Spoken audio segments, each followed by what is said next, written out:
Bersyukur kepada Tuhan, hari ini Bapak Ibu kita masuk di dalam kebaktian umum yang terakhir di dalam tahun ini.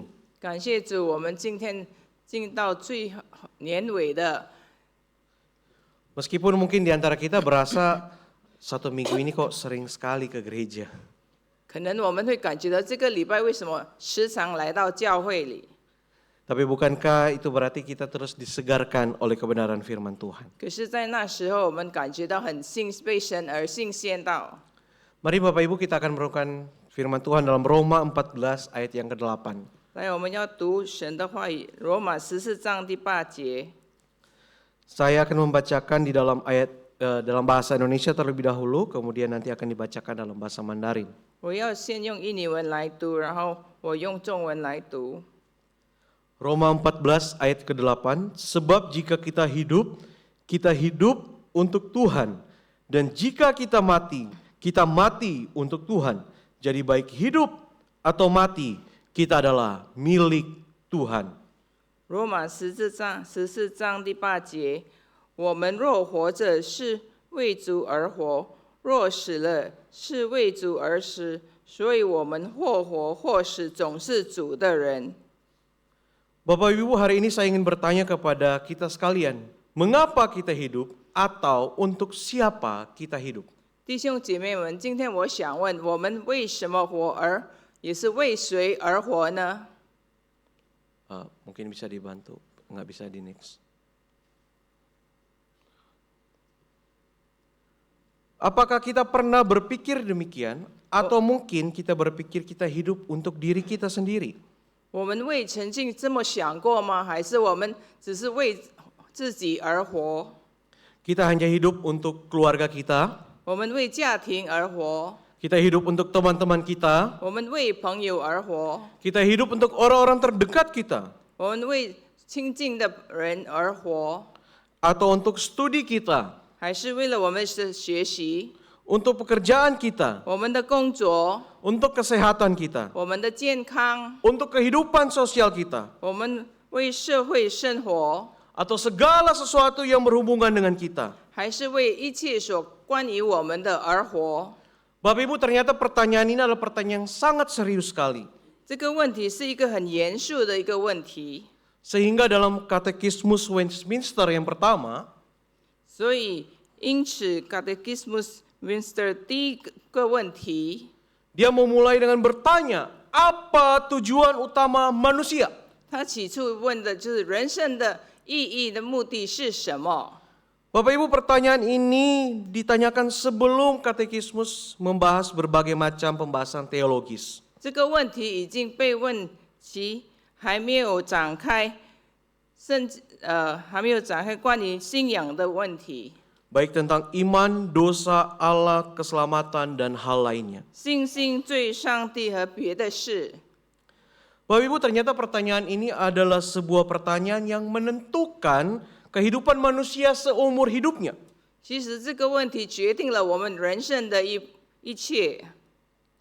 Jika manusia itu berpikir hidup untuk dirinya sendiri, 如果我们人类是为着自己而活， maka semuanya adalah tentang dirinya sendiri. 那么那一切都是围绕着自己。 Bahkan dia akan membuat banyak cara agar seluruh dunia ini terfokus kepadanya. 他一定会用很多方法来让世界专注到他自己。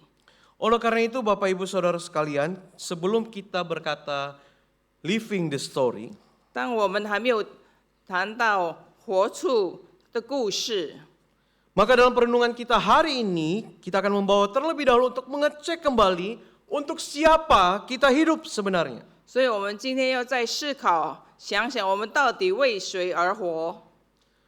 Bapak Ibu, perkataan Paulus yang kita baca tadi, 刚才保罗所说的那些话， berkata sebab jika kita hidup untuk Tuhan. 我们活着是为神而活。 Dan jika kita mati untuk Tuhan. 我们若死，是为神而死。 Jadi baik hidup ataupun mati, kita adalah milik Tuhan. 所以我们或死或活是属于神的。 Kata hidup dan mati kepada orang-orang masa itu akan memiliki makna tersendiri buat mereka. 生跟死这个字对于当时的人是很有意义的。 Mengapa demikian Bapak Ibu? 为什么是如此？ Karena pada masa itu tidak seperti kita pada masa sekarang yang bisa menentukan dan bisa merencanakan. 因为当时跟今日的我们是不一样，他们不能够自己决定计划。 Bahkan pada masa kini kita bisa berjuang untuk kehidupan kita sendiri. 现今我们能够为自己的生活而战斗。 Pada masa itu hidup mereka bukanlah milik mereka sendiri. 当时的人，他们的生活不属于他们自己， Mereka tidak dapat menentukan dan berjuang untuk diri mereka sendiri. 他们不能够决定或为自己而站立。 Jika mereka adalah orang Yahudi, 如果他们是犹太人， maka sesungguhnya hidup dan dikuasai di dalam hukum Taurat. 那他们的生活是按照律法而控制的。 Jika mereka adalah orang Romawi, maka tentu saja mereka sepenuhnya adalah milik kaisar. 如果他们是罗马人，他们的一切，他们的生活是属于皇帝的。 Mereka harus patuh dan tunduk apa yang menjadi perkataan dari kaisar. 他们必须要遵从和听皇帝的命令。 Bapak Ibu, yang semakin membuat menjadi polemik adalah kalau ada orang Yahudi yang dijajah oleh orang Romawi. 弟兄姐妹们，最具争议的是犹太人，当他们被罗马人殖民的时候， Jadi seakan-akan kehidupan seorang pribadi itu dikuasai oleh dua entitas, 甚至他们的生活是由两个题来控制他们， yaitu Taurat dan pemerintahan Romawi. 律法和罗马的政府。 Bapak Ibu, bagaimana rasanya hidup tetapi hanya hidup berdasarkan kemauan orang lain? 弟兄姐妹们，我们活着，如果活着为着别人的感觉是如何呢？ Setiap langkah kita diatur dan dikuasai oleh orang lain. 我们的一举一动是被人来控制的。 Bahkan yang menjadikan ini lebih parah, ini tidak berlangsung sementara, 最糟糕的，这些不是暂时的， tapi ini berlangsung seumur hidup kita. 这种情况是一直到我们的一生的。 Mungkin bagi kita akan sulit merasakan bagaimana hidup sepenuhnya diatur oleh orang lain. 也许我们今天没有感觉到这么辛苦被别人控制的生活， Mungkin karena kita belum pernah ada di titik tidak berdaya untuk mengatur kehidupan kita. 因为我们曾没有走过到尽头被人控制的时候。 Seperti seorang budak yang benar-benar tidak berdaya untuk hidupnya. 就像一个奴隶，他对他的一切都毫无力量。 Bapak Ibu, saya kasih contoh seperti ini. 弟兄姐妹们，我给一个例子。 Sekeras apapun dahulu orang tua kita mengekang kita dan mengatur kita, 就算我们的父母亲有多么的严格的对待我们， itu hanya berlangsung sementara. 那只是暂时性的。 Karena ketika kita bertumbuh dewasa dan orang tua kita menua, maka kita yang mengatur kehidupan kita. 当我们已经成长了，父母亲也渐渐老了，我们自己控制我们自己的生活。 Sekeras apapun pimpinan di tempat kita bekerja, 就算我们在工作场面的严格的上司， sekeras dia mengatur kerjaan kita, 就算很严格的按照他的方式来挑战我们的工作， akan tetapi dia tidak dapat mengatur kehidupan pribadi kita. 但他无法控制我们的私生活。 Hanyalah seorang budak yang benar-benar tidak memiliki hak untuk kehidupannya. 只有一个奴隶才是真正的没有他的人权。 Dan di dalam konteks kehidupan kita sekarang, realitas sebagai seorang budak hampir-hampir tidak dapat ditemui. 在我们现今的生活，奴隶简直是已经没有了。 Bapak Ibu, akan tetapi mungkin kita bisa merenungkan pertanyaan berikutnya. 弟兄姐妹们，可能我们可以思考在另一个问题： Apakah kita memiliki hak untuk kehidupan kita saat ini? 我们是否有权利为自己的生活？ Apakah benar kita dapat mengatur keseluruhan kehidupan kita atau tidak? 我们是否能够真正的控制我们的生活吗？ Apakah benar kita menguasai kehidupan kita, Bapak Ibu? 我们是否真正的控制我们的生活？ Di dalam Roma 6 ayat 17, 罗马6章17节， Paulus pernah menekankan demikian. 保罗曾经这么说过。 Tetapi syukurlah kepada Allah, dahulu kamu memang hamba dosa, Tetapi sekarang kamu dengan segenap hati telah mentaati pengajaran yang telah diteruskan kepadamu. 感谢神，你们从前是罪的奴仆，但如今却一心顺服了所传给你们的教训。 Paulus menyoroti status manusia sebelum percaya kepada Kristus adalah hamba dosa. 保罗强调说，人类还没有信主是罪的奴仆。 Jika demikian Bapak Ibu, maka sesungguhnya manusia tidak memiliki kehendak atas dirinya sendiri. 如果正是如此，那人类就没有拥有自己的旨意了。 Martin Luther dalam karya tulisannya The Servo Arbitrio 马丁路德在他的著作《论人的意志》 tentang kehendak manusia yang terbelenggu, dia mengatakan demikian. 人被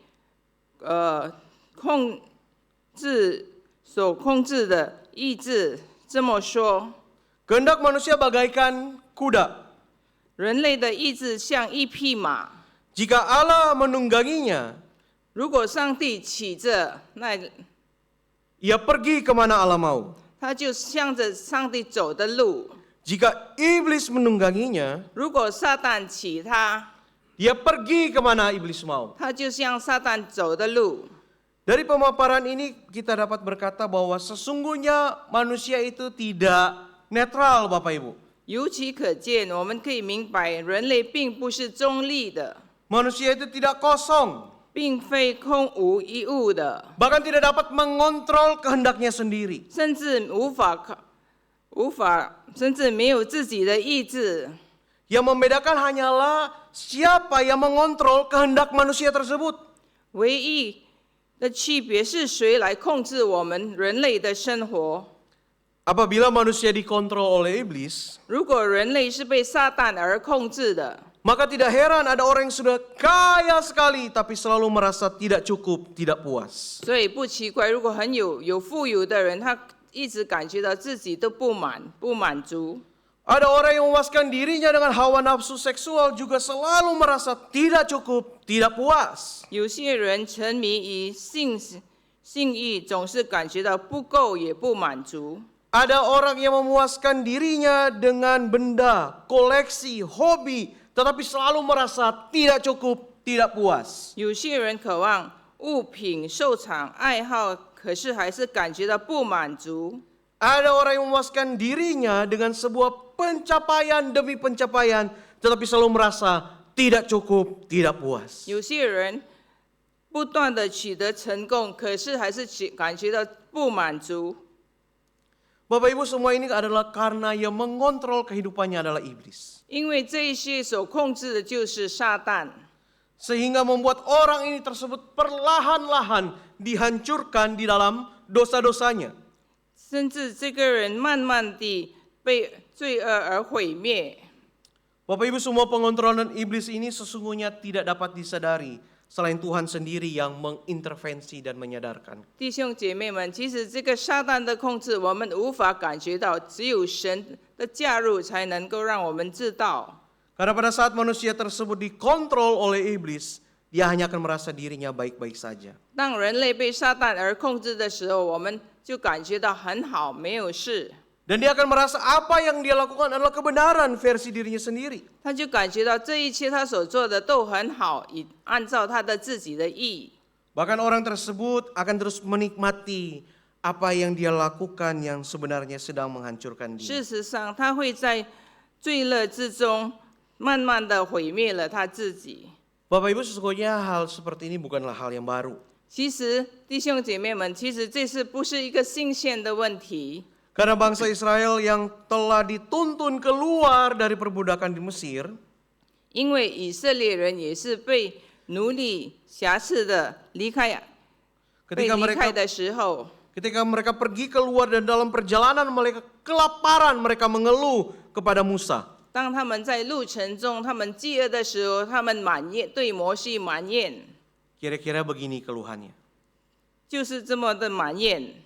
Mereka berkata, lebih baik sekiranya kami sudah mati dibunuh Tuhan di Mesir.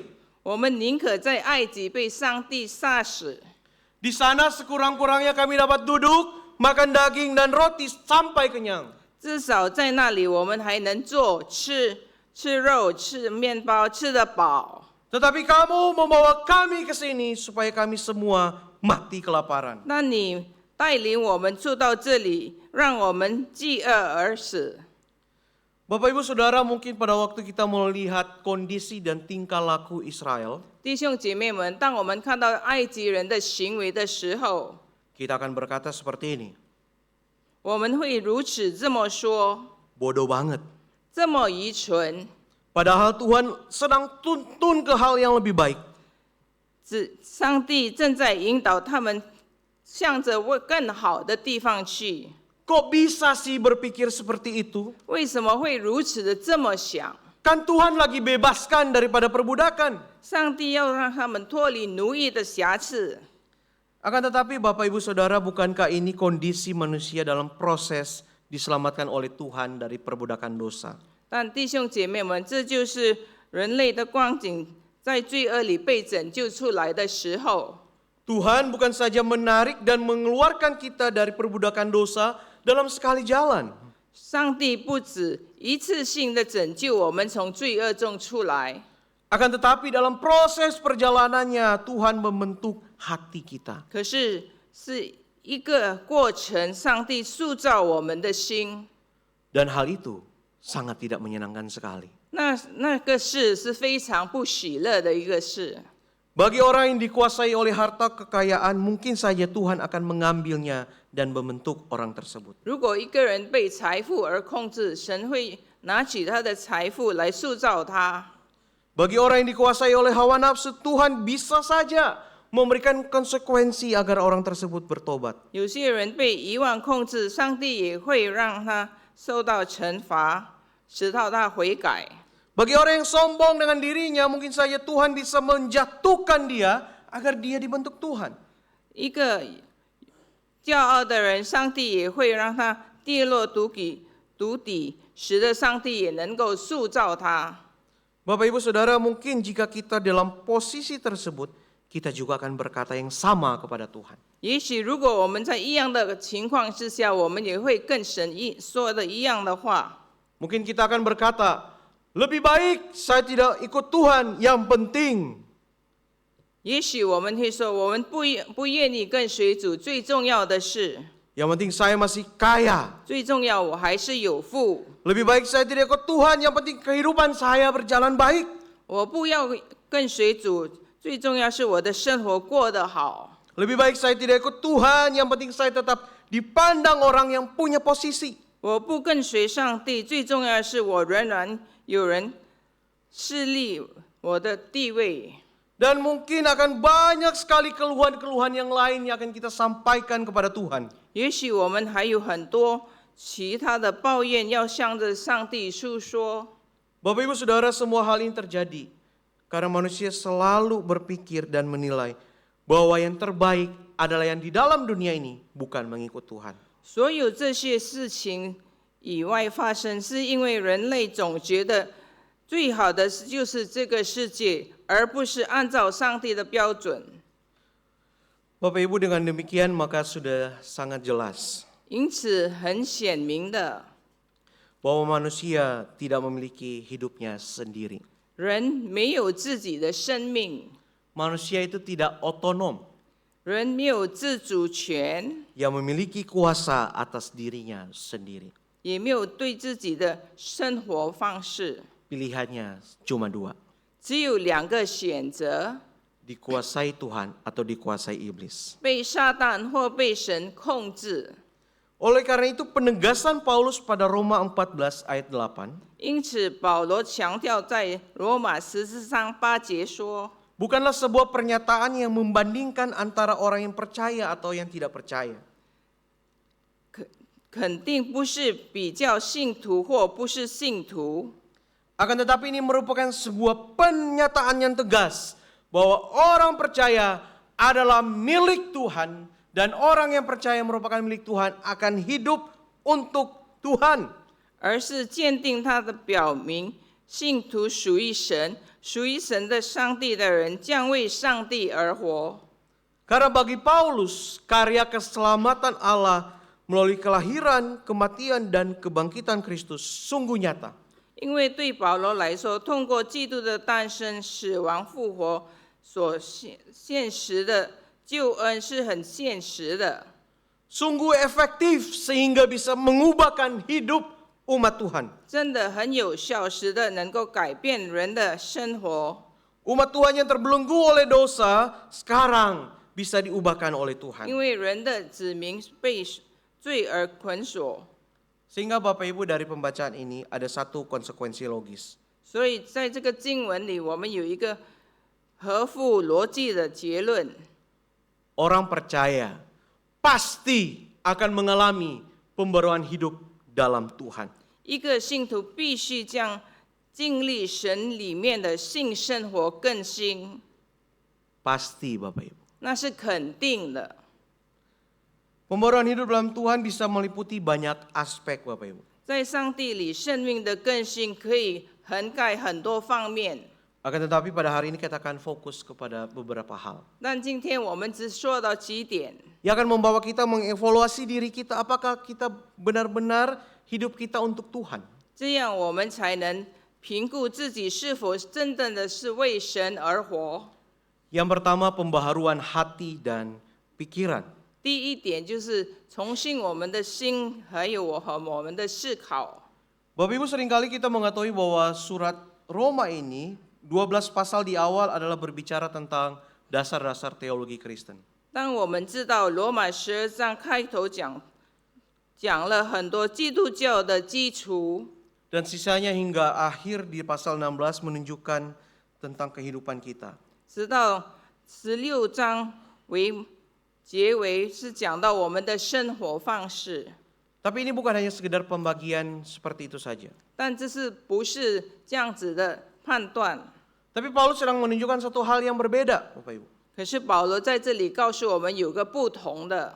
Jika kita sudah tahu dengan begitu dalam pikiran dan kebenaran Allah, 如果我们已经知道神的深刻的思想和真理， maka berikutnya kita akan menghidupi kebenaran Allah itu. 所以另一个步骤是我们要为这些而活。 Seluruh kebenaran Allah itu akan mempengaruhi seluruh kehidupan kita. 神的真理会让我们改造我们的生活， Baik dari cara kita berpikir, 在我们所想象的， cara kita berkata-kata, 在我们的言语 dan juga cara kita bertindak. 和我们的行为行动。 Dallas Willard dalam bukunya Renovation of the Heart Dallas Willard 在他的更新心灵的书本说， berkata demikian. 他这么说： Action are not imposition on who we are, 行动不是对我们身份的强迫， but are expression of who we are. 而是对我们身份的表达。 They come out of our heart and the inner realities it supervise interacts with.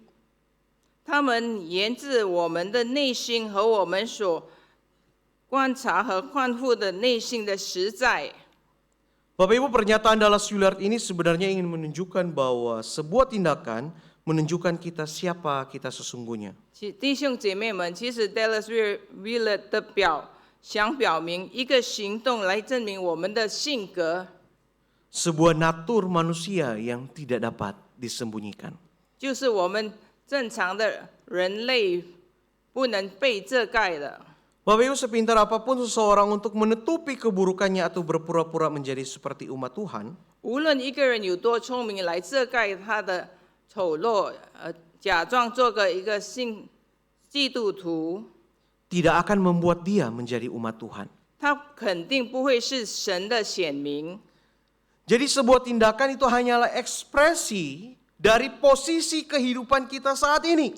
所以一个行为只是当生活立定的表达。 Oleh karena itu Bapak Ibu, hari ini di mana posisi kita sebenarnya? 所以因此，今天弟兄姐妹们，我们的立场是在哪里呢？ Apakah kita datang ke gereja hari ini adalah ekspresi kita cinta Tuhan? 我们今天来到教会，是不是表达我们对神的爱呢？ Atau hanyalah tindakan palsu yang membuat kita terlihat seperti umat Tuhan? 还是只是一个假象，让我们看起来好像是上帝的子民。 Bagaimana ekspresi kita memperlakukan orang lain? 还有我们对别人的态度是如何？ Apakah sungguh ini adalah ekspresi kasih seperti Tuhan? 是不是好像是神的爱性一样吗？ Atau hanya sebuah ekspresi palsu yang kita berikan? 还是一个假装的表面上？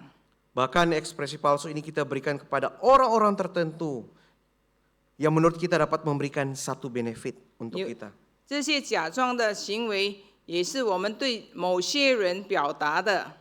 Tapi mungkin ekspresi kasih ini tidak kita tunjukkan kepada orang-orang yang menurut kita tidak penting. 也许这个爱的表现，我们没有给那些对我们无益的人， Atau orang yang kita sebut dengan kelas rendah. 还是我们所说的低级的人。 Bapak Ibu, apakah kita mempelajari firman Tuhan hari ini adalah karena kerinduan kita untuk mengenal Allah? 今天我们学习神的话，是我们渴慕他的话语吗？ Atau hanya sekedar biar kita terlihat pintar sebagai orang Kristen? 还是我们只是表面上看起来是一个聪明的一个基督徒？ Sesungguhnya masih begitu banyak contoh yang dapat dipaparkan Bapak Ibu. 其实还有很多例子我们可以说到的， Akan tetapi yang paling mengetahui hati dan pikiran kita 但最了解我们的心和我们的想法， adalah kita sendiri. 就是我们自己。 Yang tahu posisi kita yang sesungguhnya hari ini adalah 最了解我们自己的立场， diri kita sendiri. 也是我们自己。 Bapak Ibu, yang kedua, 第二点， maaf ini typo. Membuat sebuah planning yang baik adalah sebuah langkah yang baik untuk mempersiapkan kehidupan yang baik, bukan? 如果我们有一个好的计划，就是准备做好的生活方式。 Tapi kita ternyata mau diajar untuk menyerahkan diri kepada Tuhan. 可是我们是被教导来一切的交托给神。 Kita selalu mendambakan bahwa apa yang kita rencanakan dapat berjalan sesuai rencana kita. 我们渴望每次我们所计划的都是被实现到， Tapi kadang-kadang kenyataannya tidak demikian. 可是有时候不是如此， Tidak berjalan sesuai rencana. 不按照我们所计划的实行出来。 Bapak Ibu, apalagi dalam situasi masa kini, 尤其是在现在的立场， khususnya dalam hal ekonomi, Bapak Ibu. 就是经济方面。 Kalau saya temui banyak orang yang makin banyak memakai frasa atau kalimat seperti ini. 现在我发现到很多人是用这个词， In this economy. 在这个经济体， Frasa ini merupakan sebuah realitas sekaligus sindiran atas kondisi ekonomi dan dunia dan Indonesia saat ini. 这个短字就是来说着世界和印度尼西亚经济情况的讽刺。 Mungkin banyak orang yang saat ini mendambakan agar kondisi ekonomi yang membaik. 也许许多人渴望现在的经济会改善， Sehingga dia bisa lebih mendapatkan sebuah rasa aman atau damai. 使得他能够获得平安、安全的感觉， Lepas dari kondisi stres atas kondisi ekonomi. 摆脱了经济的压力。 Akan tetapi apakah benar dengan kondisi ekonomi yang membaik kita memperoleh rasa aman dan rasa damai? 然而，就算经济改善好了，我们是否真的会感觉到 Apakah 安全 benar? 吗？ Apakah benar itu dapat melepaskan kita dari stres? 是否真的能够脱离我们从压力吗？ Ternyata kita harus jujur mengakui tidak demikian. 说实话，其实是根本不是的。 Bagaimana dengan kesehatan? 我们的健康如何呢？ Bagaimana dengan keharmonisan keluarga? 家庭的和睦呢？ Bagaimana dengan studi? 是学业、 Bagaimana dengan pasangan hidup? 伴侣， Dan masih banyak hal lain yang akan terus menekan kita. 以及许多继续在压力着我们。 Akan tetapi Bapak Ibu, orang yang hidupnya untuk Tuhan tidaklah demikian. 但为神而活的人并非是如此， Bukan berarti orang yang hidup untuk Tuhan bebas dari tantangan. 不是因为说为神而活的人没有挑战， Akan tetapi orang yang hidup untuk Tuhan, dia tidak meletakkan kehidupannya di dalam standar dunia. 但为神而活的，他不会把自己的生命系数标准像个世界的， Tetapi dia meletakkan keseluruhan hidupnya ke dalam tangan Allah yang berdaulat. 当他把一切的生命交托给掌权者的神里面， Bapak Ibu, gambaran kedatangan Yesus ke dalam dunia 这个主耶稣来到世上的图画， bukanlah gambaran yang sesuai dengan standar dunia. 并不是按照世界标准的衡量， Untuk dapat meletakkan kehidupan kita kepada Dia dan mendapatkan rasa aman.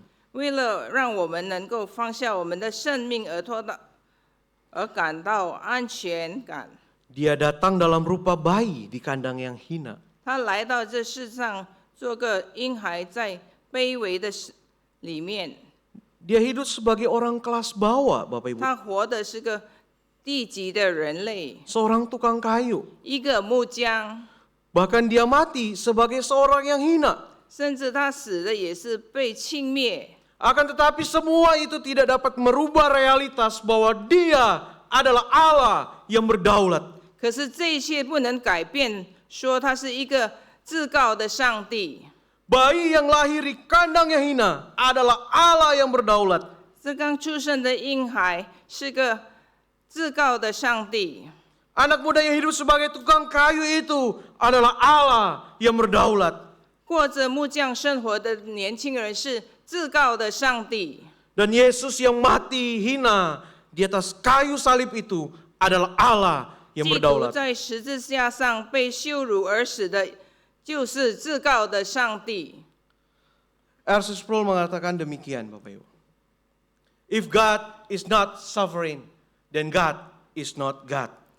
R.C. Sproul 说过，如果上帝不是主权的，那么上帝就不是上帝。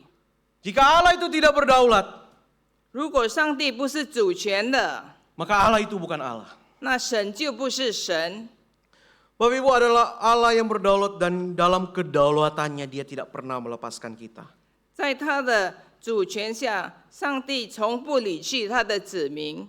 Karena itu sebagai umat Tuhan kita akan terus percaya kepada kedaulatan Allah. 所以，作为上帝的子民，我们要相信神的主权。 Meskipun situasi yang kita alami saat ini sangat tidak mudah. 就算我们今天所发生的非常的困难， Bapak Ibu, kita sudah melewati masa Natal. 弟兄姐妹们，我们已经过了圣诞节。 Gambar ini sedang menunjukkan the circle story of Jesus. 这个图画讲到圆圈的耶稣的图片。 Kalau kita perhatikan bagian yang atas itu, 如果我们注意到上面的部分， di sana adalah bagian-bagian dari liturgi-liturgi Kristen yang memperingati peristiwa dan cerita Kristus di dalam dunia ini. 上面的部分是基督教礼义中纪念基督在世上的一切， Akan tetapi di lingkaran bawahnya the story of the people of God 但在下面的全员 yang masih menyatu dengan cerita Yesus, 还是说到基督耶稣， seakan-akan ingin menunjukkan bahwa cerita Yesus yang di atas itu di dalam dunia ini akan diteruskan oleh cerita umatnya. 就是说到基督上面的故事是被我们信徒所继续的生命中走的。 Ini sedang menunjukkan bahwa cerita Yesus tidak berhenti pada waktu Yesus di dalam dunia ini. 这个故事不是停止在基督活在世上的时候， Tapi cerita tentang Yesus sedang diteruskan oleh kita sebagai umatnya. 而是基督耶稣的故事是被我们子民延长到他的今日。 Bapak Ibu, hal ini sedang menunjukkan bahwa dunia ini dapat melihat 弟兄姐妹们在这里表明说，世界呢可以看， bahkan dapat mendengarkan, 也能够听到， merasakan Yesus dan kisahnya 甚至感觉到耶稣和他的故事。 melalui siapa, Bapak Ibu? 通过谁呢？ Melalui kita sebagai umatnya. 通过我们是做他的子民。 Oleh karena itu mari kita hari ini menghidupi sungguh-sungguh kisah Yesus. 所以今天我们要真正活出来神的故事。 Kita sungguh-sungguh hidup buat Allah. 我们是真正的为神而活。 Kita sungguh-sungguh memperlihatkan kepada dunia bahwa kita adalah umat Tuhan. 我们要让世界看到我们是属神的人， Sebab jika kita hidup, 因为如果我们活着， kita hidup untuk Tuhan. 就是为上帝而活； Sebab jika kita mati, 如果我们死了， kita mati untuk Tuhan. 我们就是为上帝而死。 Karena baik hidup dan mati kita adalah milik Tuhan. 因为我们的生和我们的死是属于上帝的。 Mari kita berdoa. 我们一同祷告。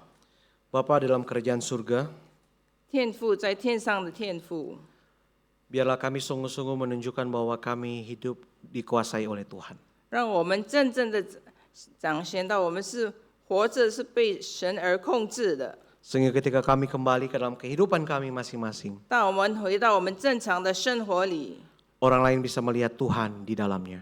别人能够看到有主在里， Bantu kami Tuhan, 请帮助我们， hiburkan kami, 让我们喜乐， berikan kami pengharapan. 给我们希望。